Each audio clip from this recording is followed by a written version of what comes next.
সমাজে এই জিনিসটা অতীতে কখনো হয়নি। বিকজ এই ধরনের লোক এবং তাদেরকে যারা সমর্থন করে তাদের সংখ্যাও কোটি কোটি মানুষ।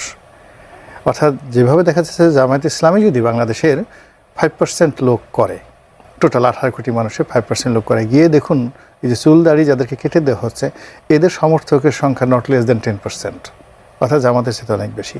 কিন্তু সমস্যা হলো জামাত সুসংগঠিত এবং তারা একটা ন্যারেটিভ তৈরি করে এই কাজগুলো করছে, কিন্তু তাদের যারা প্রতিপক্ষ তারা একেবারেই গোবে ছাড়া, তারা কখনো তাদের মানে সীমা অতিক্রম করছে না। তারা কোনো দিন কাউকে কাফের বলেনি, তারা কোনো দিন বলেনি আমি যেটা করছি এটাই ভালো, এর বাইরে অন্য কিছু ভালো না। একটা জিনিস চিন্তা করুন, ধর্ম বলেন বা ব্যক্তিগত জীবন বলেন কিংবা যে কোনো রাজনৈতিক মতাদর্শতা বলেন, যখন একটা মানুষ মনে করে যে আমি শ্রেষ্ঠ আর আমার প্রতিপক্ষ অধম, তখনই সেখান থেকে যে ধরনের একটা সুপ্রিয়র এবং ইনফেরিয়র কমপ্লেক্স চলে আসে, ওটার কারণে সমাজে বহু যুদ্ধ, বহু হতাশা, সেই সময়টার চরম অবস্থার মধ্যে এখন যাচ্ছি। বাংলাদেশে এখন যে ঘটনাগুলো ঘটছে, এত প্রতারণা কখনো ছিল না, এত ভাইয়ে ভাইয়ে বিভেদ ছিল না, পারস্পরিক অশ্রদ্ধা কখনো ছিল না। প্রত্যেকটা মানুষের মধ্যে এই মুহূর্তে যে হতাশা চলে আসছে, আমরা যদি বলি যে আমরা হতাশাগ্রস্ত একটা জাতি পৃথিবীতে 1 নম্বর হিসেবে এই মুহূর্তে রয়েছি।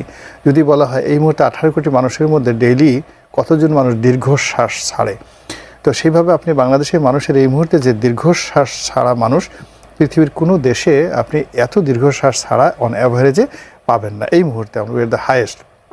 যদি বলা হয় আমাদের স্বপ্ন বন্ধ হয়ে গেছে, আমরা আগামীকালের স্বপ্ন দেখতে পারতাম না, একটা বাংলাদেশে আমরা অনেক সুন্দর থাকবো, এটা কিন্তু আমাদের একটা স্বপ্ন ছিল। কিন্তু এখন দেখুন আমাদের স্বপ্ন নাই, আমরা এখন চিন্তা করছি যে ও মাই গড সবই দুঃস্বপ্ন। যদি বর্তমান সরকার থাকে ভালো, মানে এখন যে অবস্থা চলছে তার চেয়ে ডে বাই ডে আরও খারাপ অবস্থা হবে।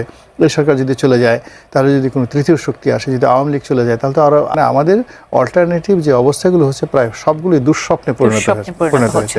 এইরকম দুঃস্বপ্ন 1971 সনেও ছিল না, তখনও মানুষের একটা স্বপ্ন ছিল। তো এই যে স্বপ্নবিহীন একটা রাষ্ট্র, হতাশাগ্রস্ত একটা জাতি, তার সঙ্গে সঙ্গে উগ্রতা, এই উগ্রতার কারণে যে মানুষগুলো একেবারে নিরহ, যে আপনার কোনো ক্ষতি করেনি, যার যার অবস্থায় সে যার জায়গাতে বসে আছে, তো সেই যে মানুষগুলো আপনার কোনো ক্ষতি করে না ওর মতো চলছে। এখন আপনি দল বেঁধে গিয়ে দেখা গেল আপনি তাকে চুল কেটে দিচ্ছেন, দাড়ি কেটে দিচ্ছেন, কিন্তু অথচ সে যে গত 10 বছর যাবৎ না খেয়ে আছে, আপনি একটা দিন কিন্তু তার সেই খোঁজ খবর রাখেননি।